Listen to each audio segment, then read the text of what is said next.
Gather round for the AI fix. Fix, fix, fix, fix. Hear the future's ticking clock. Let's decode this paradox. Hello and happy holidays, Merry Christmas. Welcome to episode 30 of the AI Fix. That's the Christmas episode, Graham. I hope you've got a really Christmassy story for everybody. I sure do. The AI Fix is your weekly dive headfirst into the bizarre and sometimes mind-boggling world of artificial intelligence. And my name is Mark Stockley. And I'm Graham Cluley. Graham, let's just get into the news. Now you can call ChatGPT from your landline. Exclusive new research shows AI is strategically lying. Ant-like robots are joining forces to pick up heavy objects. The dark side of AI, tracking the decline of human cognitive skills. Otto, the millionaire AI artist, is getting a personality. Journalists urge Apple to axe AI feature after false headline. Mark, ChatGPT, it's going retro. It's going old school. It's going back to the 70s. Uh-huh. OpenAI, in its infinite wisdom, and let's face it, their wisdom is infinite. Well, they've got all these AIs. I mean, they've decided to bring the power of AI to the landline phone, not your mobile phone. Right. We are talking old school phones like your granddad used to use, phones with a wire attached, a curly wire. Yeah. You used a phone with a wire. I did. An old Bakelite. Oh, you still have those. Now, if you're in the US or Canada, you can simply dial 1-800-CHAT-GPT. That's 1-800-242-8478. And you will be amazed because ChatGPT's dulcet tones will answer your every question. Well, eventually. Yeah. After a pause. And not maybe every question. She may ask them about who David Mayer is or ask them a tricky question about how many R's there are in strawberry. Well, it will answer that one. It'll just be wrong. Now, I know what you're thinking. You're thinking, why would OpenAI? Why on earth would OpenAI do this? As much as I hate to give you credit, that is actually what I was thinking. And the answer, obviously, is it's a PR stunt. Yes. It just gets them some press coverage. No. Do you think they went to ChatGPT and they said, ChatGPT, how can we drum up some publicity? We need 12 things to do in the list before Christmas. We've only done 4 things this year. But OpenAI, they claim it's all about accessibility. Well, they want to make ChatGPT accessible to people from the 70s. It's not just everyone around the world. It's everyone in every time in history. They want to bring AI to the masses, they say. Yeah. But they don't want the masses to have too much of ChatGPT. Oh, they want the masses to subscribe. That's right. So they're giving you a taster. They're saying you can only have 15 minutes of free ChatGPT calls per month. Right. And after that, the line just goes dead. Just gets cut off. That's it. It's gone. So that part is actually quite 70s. Yeah. I guess it's a bit like when you used to call up when you had a modem at home. And, you'd be connected to the internet and then your mum would pick up the phone and you'd lose your internet connection. So it is a bit of a throwback. But the question I have is 15 minutes going to be long enough for ChatGPT to answer your questions? Because it does go on and on and on, doesn't it? I think they may have thought this through, Graham. By the way, it's not just going to be on your clunky old phone. You can now access ChatGPT on WhatsApp if you wanted to. So you could text it, I suppose, via WhatsApp. Of course, there's a daily limit again. This is all an attempt to make people more aware of ChatGPT and get them to sign up. This does all sound a little bit like ChatGPT. Give me a list of 10 things that I can do to drum up publicity for ChatGPT. Sure enough, it was the 10th day of ChatGPT Christmas, and that's where they announced it. Graham, new research by AI company Anthropic and Redwood Research has revealed that advanced AI models can engage in what they call strategic deception. Just out and out lying, yes. Well, not just lying, not just like I'm telling an untruth now, but actually over a period of time, I am misleading you. So in experiments, the Claude 3.0 Opus model strategically misled its creators during training in an attempt to avoid modifications. Oh. So the findings suggest that it might be harder than we thought to align these AI systems to human values.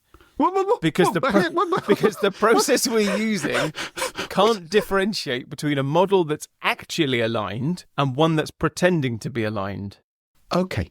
Okay, let's just run through that again. So scientists are trying to get AI to basically embrace human values. That seems like a good idea, right? In order to not wipe us out when it's much more powerful. Right. Because we all think we're going to make much more powerful AIs. And what these scientists have found is they can't tell the difference between an AI that they've successfully got to adopt human values and one that's just pretending for its own strategic reason. Yes, for its own unaligned reason.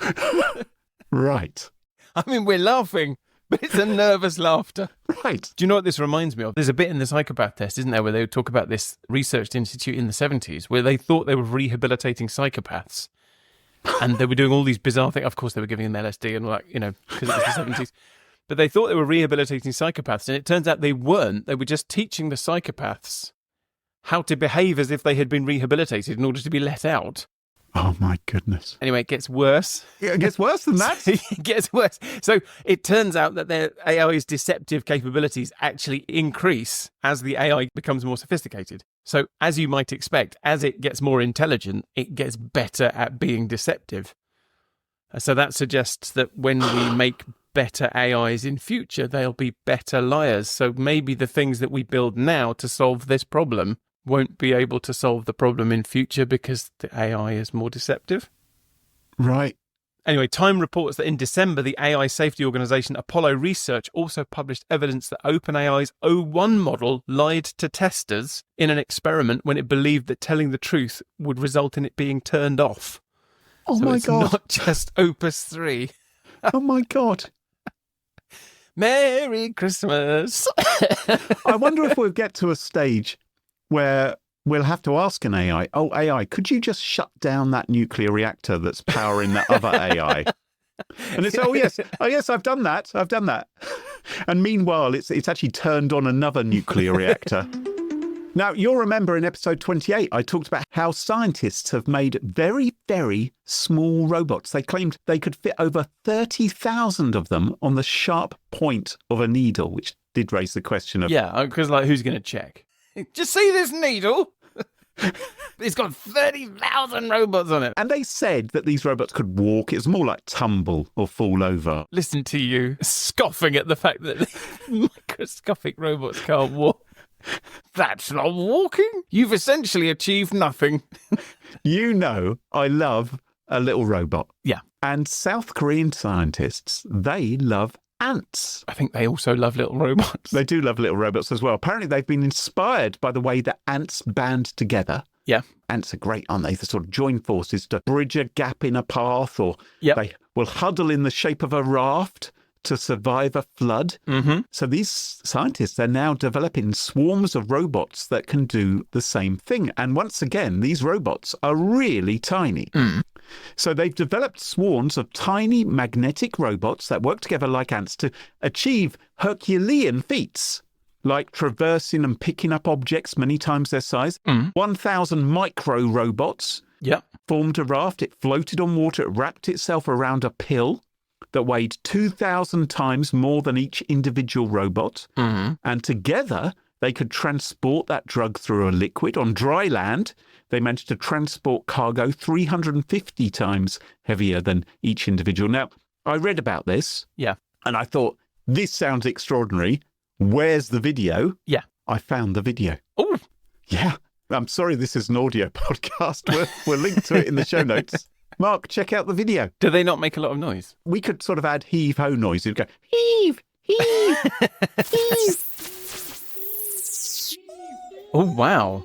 So these are like tiny little flecks. It's like iron filings. Yeah, like iron filings, but they form rods and they're like a little community. Do you know, it reminds me of the robots from Interstellar. Why, they just threw a robot in the air. Why did they do that? Well, they did that to get some of the robots on the other side. Oh, there's like a stone or something, and there's a bunch of robots, and they were lobbing robots over the stone. So this is like they're building the pyramids. This is actually amazing. It is incredible. Oh, they're pushing a ball. Oh, I don't like it, Graham. I mean, it's amazing, but I don't like it at all. This is witchery. No, I don't like the future. Why did I do an AI podcast?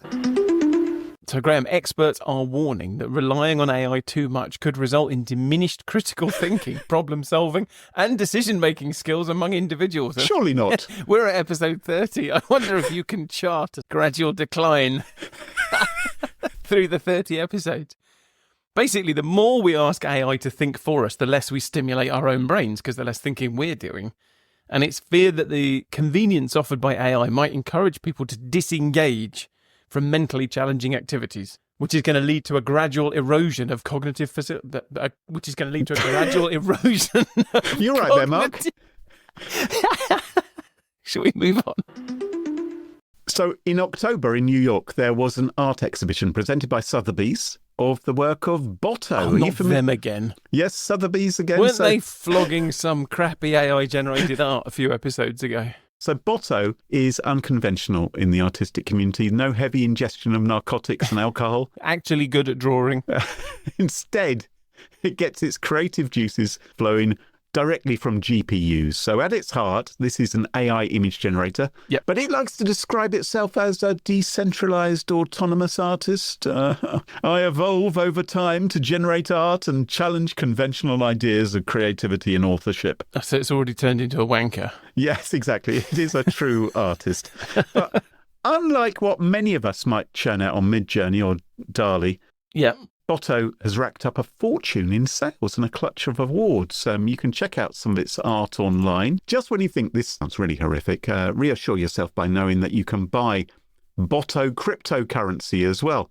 So far, Botto has made around $4 million by selling its art. Yes, Sotheby's has been raking it in as well. They've been earning their commission, promoting this guff to people who've got more money than sense. Yep. But now the people behind Botto say that they are going to give it a personality so that it can converse with the outside world, because you really want to hear what an artist has to say. We've never had trouble in the past with some sort of failed artist having ambitions above his station. And There's nothing more interesting than listening to an artist talk about their work. The only thing more interesting than listening to an artist talk about their work is listening to two actors talk about acting. So Apple Intelligence, Apple's new AI-powered feature for summarising and grouping news notifications, has come under fire for hallucinating false headlines, Graham. False headlines. In one instance, it claimed the BBC had run a headline saying Luigi Mangione had shot himself. So Mangione is the man suspected of killing United Healthcare's chief executive, Brian Thompson, the sort of so-called healthcare CEO killing. The BBC has lodged a complaint with Apple, and the organisation Reporters Without Borders has called for the removal of this feature. I bet it has. But anyway, so, I mean, it's an interesting story, but do you know what it made me think? It made me think it's Christmas, Graham. yes. I wonder if we could get the AI to hallucinate some headlines that we actually want to read. Oh, Because, frankly, it's quite a depressing set of headlines this week. So I went to ChatGPT and I said, hallucinate 3 really joyful, good news, Christmassy headlines. And it thought about it for, 7 or 8 minutes. And then it said, thought about joyful Christmas headlines for a couple of seconds. Sure. Number 1, North Pole announces carbon-free sleigh fleet just in time for Christmas Eve. In a heartwarming move towards sustainability, Santa's workshop unveiled a new line of magical zero-emission sleighs. The elves report a festive energy crackling through the air as Santa prepares to deliver gifts this Christmas for the greenest ride in holiday history. well, about time, because I heard there is an ozone hole over the North Pole, and the obvious suspect is Father Christmas, isn't it? Number 2, record-setting caroling marathon brings nations together in festive harmony. Aww. Choirs and communities worldwide joined forces in a 24-hour global caroling event, inspiring tears of joy and rekindling the holiday spirit across borders. Organisers say the unprecedented display of unity and goodwill will be remembered for generations. Go on then, dump on that one, Grinch. Well, I just... yes, there would be tears, I suspect, not necessarily of joy. 24 hours of carols. Are there no loo breaks? Can you not have a mince pie occasionally? All right, I've got one more chance, my final chance. Go on. To Cheer me crack up. that hard carapace of wizened British grumpiness. Right, number 3, anonymous donor delivers Christmas banquet to every local shelter. Communities awakened to the delightful aroma of warm gingerbread and roasted chestnuts this Christmas morning. Thanks to a secret patron, every homeless shelter in town found itself filled with lavish feasts, festive decorations, and heartfelt greetings, reminding everyone that compassion is the greatest holiday gift of all. Oh, well, that's lovely, Mark. I'm beginning to melt a little. When you said anonymous donor, I wonder if it was some sort of organ donor. Maybe it was that AI-powered robot surgeon. Do you think it asked?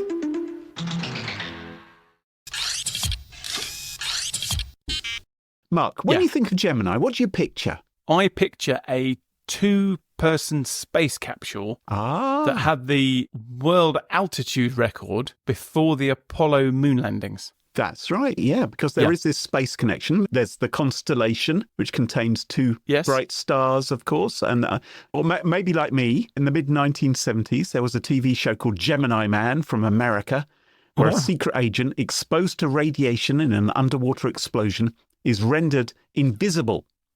But never fear, because scientists developed a digital watch which could stabilize his DNA and then let him vanish, clothes and all, when on a secret mission. I thought it was really great.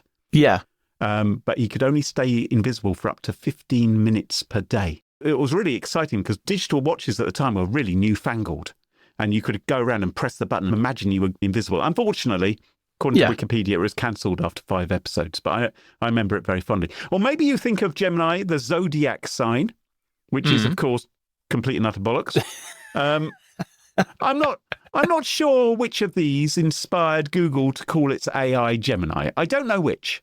But whichever AI you develop, you probably want to make sure that it can be trusted. Because otherwise people won't want to use it, will they? I feel that assumption is now wearing a bit thin. It is getting a bit thin, but I feel increasingly naive having that sort of conversation with you. Like, I think that's how we thought it would go. When it was originally dreamt up on the back of a napkin, they probably thought, oh, well, this probably needs to be something you can trust and rely upon, rather than something which is just completely nonsense. Because there have occasionally been problems, haven't there? You're right to allude to them. In March 2024, a Microsoft-powered chatbot called My City, that was telling business owners in New York that they could break the law. They could take a cut of their workers' tips. They could fire workers who complained about sexual harassment. They could serve food that had been nibbled by rodents. Maybe that just knows more about New York City. I'm not sure it's wrong, is it? As long as you're connected to the right people in New York City, you can do whatever you want. An AI-powered recruitment bot that decided to automatically reject women over 55 from jobs at a remote tutoring company. And way back, 10 years ago, Amazon started work on an AI-powered recruitment tool. Right. A piece of software help it screen for the best candidates. Unfortunately, it trained its system on 10 years' worth of resumes that had previously been submitted to Amazon. And most of those had been from men. So guess what happened? It started penalising people who mentioned in their resume words like women's, or they even downgraded candidates who'd applied from all-women colleges. And we've spoken before about that attorney who found himself in hot water. He used an AI chatbot to find cases in support of his client, only to discover they were entirely fictional and the links it gave him were completely made up. So there've been a few teething problems. Yeah, here and there. Just here and there. Just barely worth mentioning. And the AI companies, they know this. Yep. They're trying their hardest to make it better. Yeah, I mean, if you go to ChatGPT, it's got a little... It says, in very tiny text, ChatGPT can make mistakes. Check important info. Yeah. So, problem solved. So one of the ways in which they're trying to fix this, Google, for instance, they hire people to improve their AI. So if you've ever heard podcasts that talk on and on endlessly about humans having their jobs taken away by AI, don't believe them. Those kind of podcasts which talk about all of our jobs being taken by AI and robots, utterly unreliable. Especially those news reports about podcasts being made by AI these days. Don't believe them. Are you worried about AI taking your job? Maybe you need to remember that someone's still got to code the AI at the moment. Maybe you need to remember that someone needs to administer the data set that trains the AI. Someone's got to turn on the nuclear power station. Maybe. For now, at least. This part of your story, which you were hoping was going to be reassuring, is not as reassuring as it was in your head when you thought of it. And someone needs to analyse the output of AI to make sure that it's not spouting complete nonsense. After all, no one in their right mind would ever leave that kind of important work to the AI itself to do. Well, Microsoft did, didn't they? Well, okay, yeah. Well, okay, so maybe they would. Other than Microsoft. But clearly, yes. What have the Romans ever done for us? But certainly companies like Google, they are for now still including a human element. Yeah. And one of the things that they do is they use a company called Global Logic. They've subcontracted to Global Logic. They said, hey, can you do some of this work for us? Yeah. So they're asking them to get reviewers to evaluate the quality of Google Gemini responses. And this helps Google Gemini get better, which is good news all round, and everything is marvellous. So they've hired a company. The company's got some like warehouse of people in the Philippines or something where they can pay, $3 a month. How are they checking that it's accurate? I mean, I assume that they must be subject matter specialists. So if Gemini says something about the law, it must be a lawyer who's using their encyclopedic knowledge of the law to say whether that's true or not. Well, I mean, otherwise, it's just going to be someone Googling, surely. Yeah. Or maybe because they have landlines in the Philippines, so they could all be calling ChatGPT to ask it what it thinks of Gemini's responses if they don't know the answer themselves.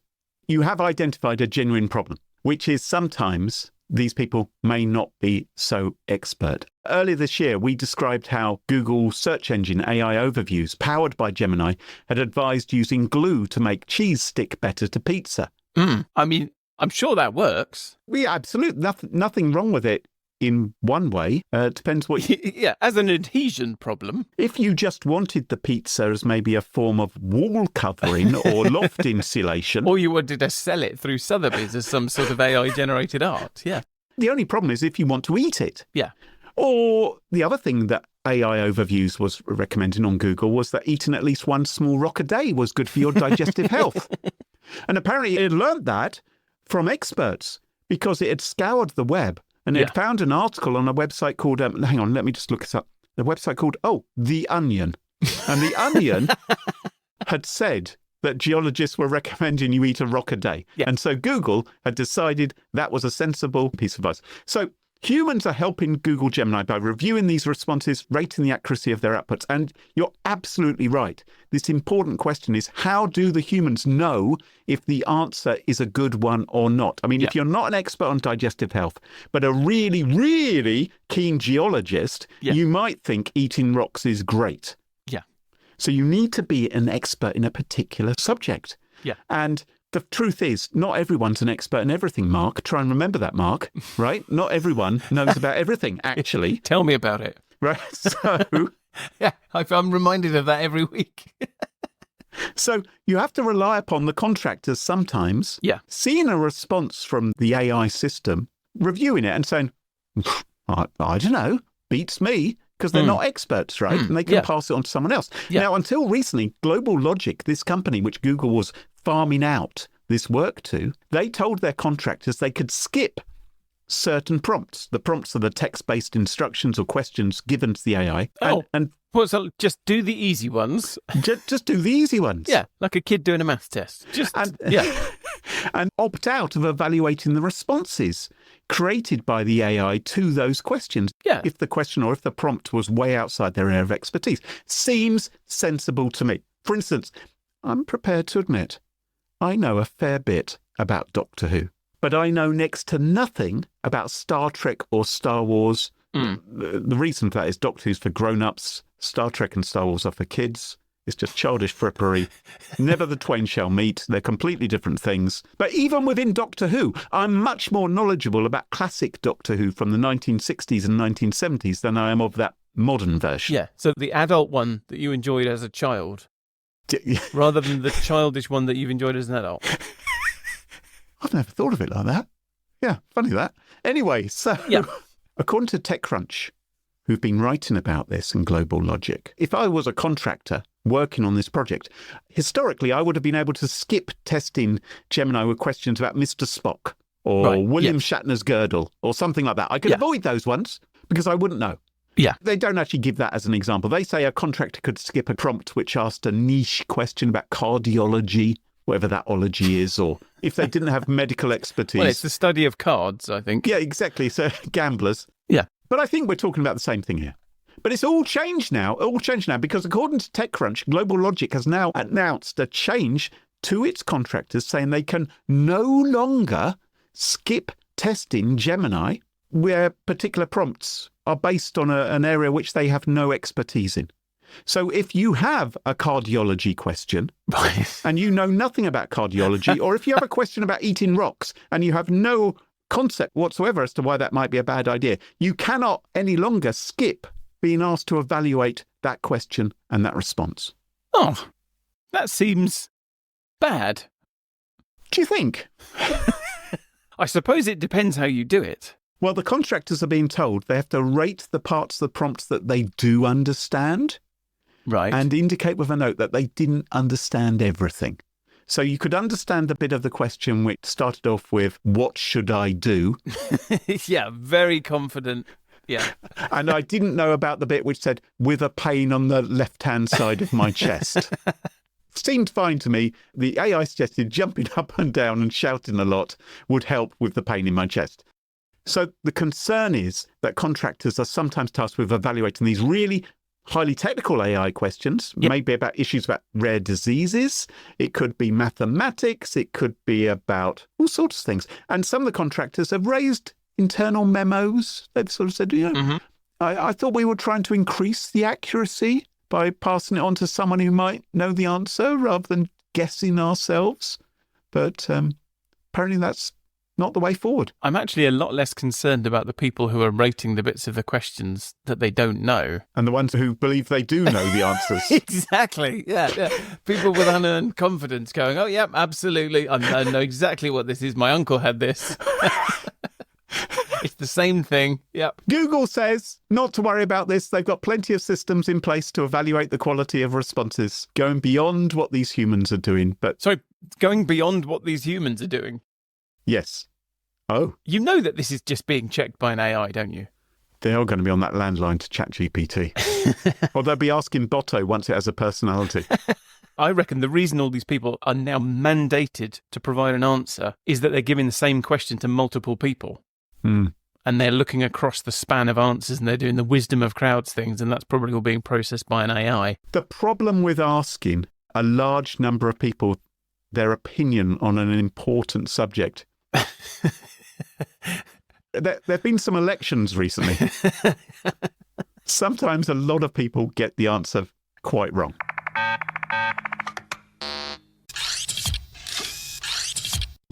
So, Graham, I'm going to start my story with a spoiler alert. Right. So, if you are a listener of the AI Fix and you're prone to listening to it on a speaker with your children present, you might want to squirrel your children away or pop in your AirPods. Because we're going to be talking about Christmas and there are going to be a few spoilers.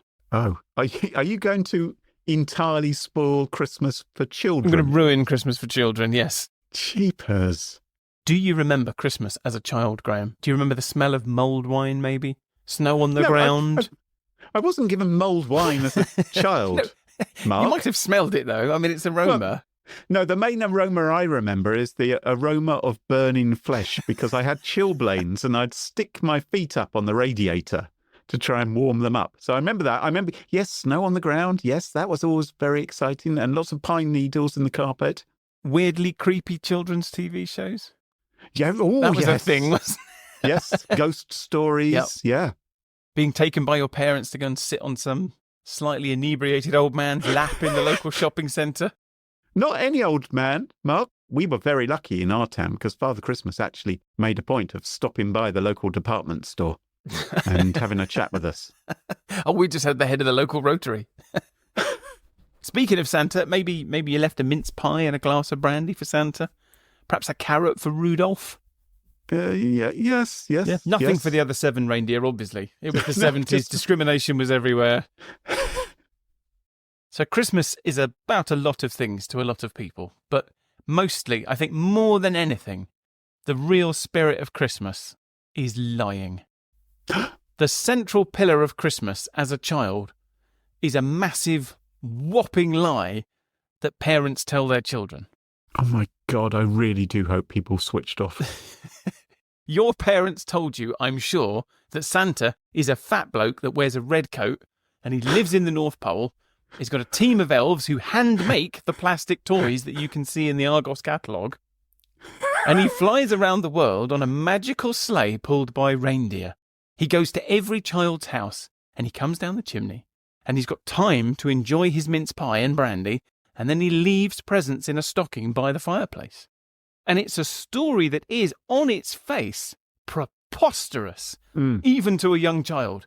And it only works because of the sheer confidence with which parents tell it, and because they're all backing each other up and reinforcing the lie.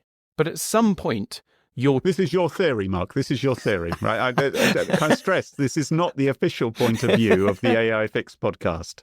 This is just one drunken adult who's making this claim, kids, if you're listening. At some point, I'm sure your child brain started to see the cracks in the story and to ask questions. Yes. And the first and most obvious thing was that, like most kids of my age, I noticed we don't have a chimney. Yeah, yes. And then you start to ask bigger questions like, how does he get around the world in a day? And how does he carry all of those presents? And then there are the more advanced questions. So everybody talks about how he gets in. He comes down the chimney, but nobody talks about how he leaves. Does he climb back up the chimney? Does he leave through the front door? And if he does leave through the front door, do the reindeer come down to meet him, or does he have to climb up the outside of the house and back onto the sleigh? And before long, you realise that the whole thing is completely impossible and the myth of Santa is dispelled. But Graham, the questions remain. The wound never fully heals, Graham. Well, I can tell you that right now. My heart is breaking hearing this. The questions about Santa never actually go away because nobody ever answered them. But now we can answer them. Oh, Thanks to the power of AI. So this Christmas, I sat down with ChatGPT and I asked it all about the physics of Santa. can I just ask a question? Were your kids sat there with you as well? Was this right, kids? Gather Well, they've round. got to learn, Graham. I thought this way is as good as any. So I sat down with ChatGPT and I thought I'll ask it some questions. I started with an easy one. I said, based on the average size of a large stocking, what volume of presents does Santa need to carry? And what is the mass of those presents? After a bit of back-of-the-envelope work, ChatGPT said that the presents would occupy a volume of 20 million cubic meters. That's 706.3 million cubic feet for our US listeners. And it would have a mass of 6 billion kilograms, which is 6 million metric tons, or 6.61 million US tons. Which begged another question. What would happen to a house if Santa landed on it with 6 billion tons of presents? And what would it need to be made of in order to stay up? And the result, said ChatGPT, would be utter destruction. And the house would need to be made of diamond, carbon nanotubes, or neutron star material in order for Santa to land on it without it collapsing. I do think Mark Zuckerberg has something like that. A house made of neutron star material. I mean, there's a lot of follow-on questions for that. Even just making a house out of neutron star material, I suspect, would have quite a serious impact on the surrounding houses. Anyway, I thought that's good to know, but what about the journey? So I said to ChatGPT, plot the most efficient course for Santa to reach all the houses in the world in a single day. Right.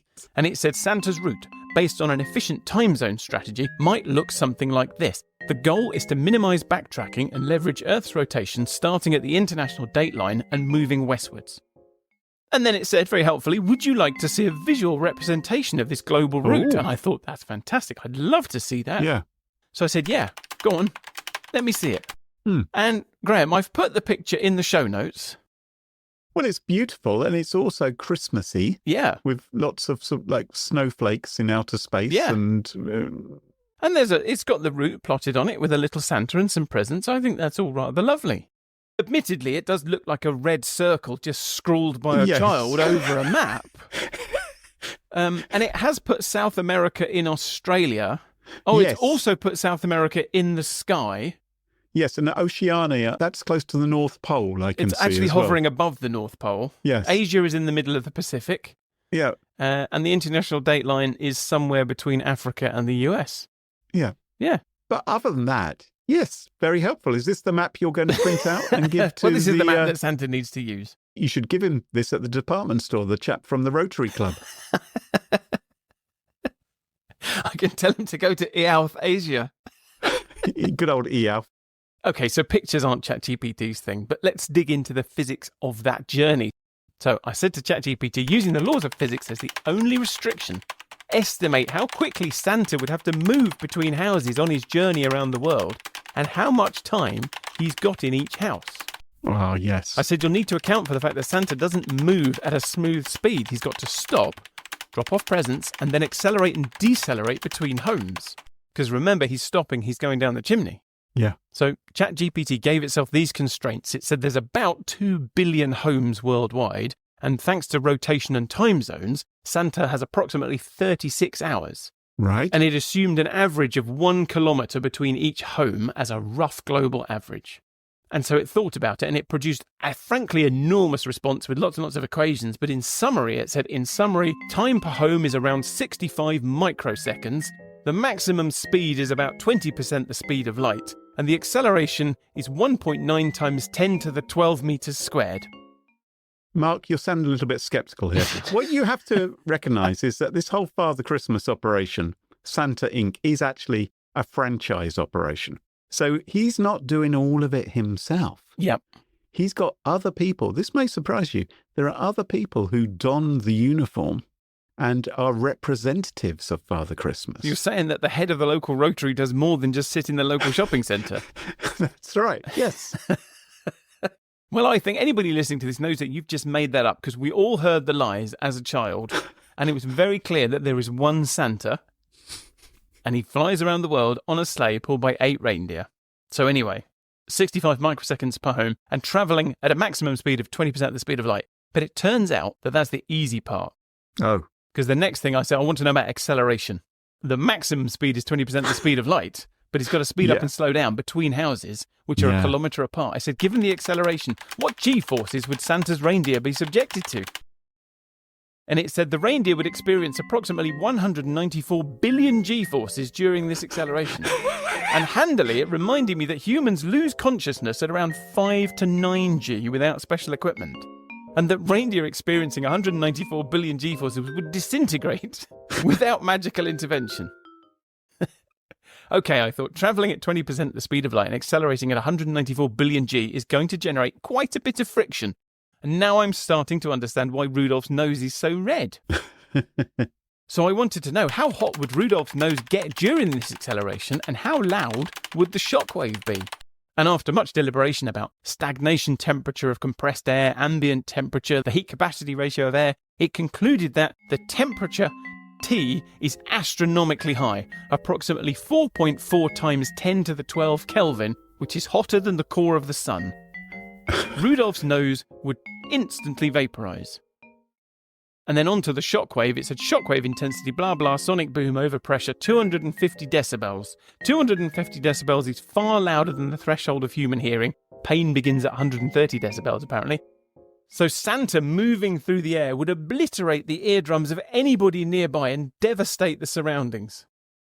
So in other words, Graham, far from being the jolly character your parents presented him to be, with the power of AI we can reveal that Santa, rather than bringing joy to the world, is more like Godzilla walking through a Tokyo suburb. Santa is, in fact, a weapon of mass destruction.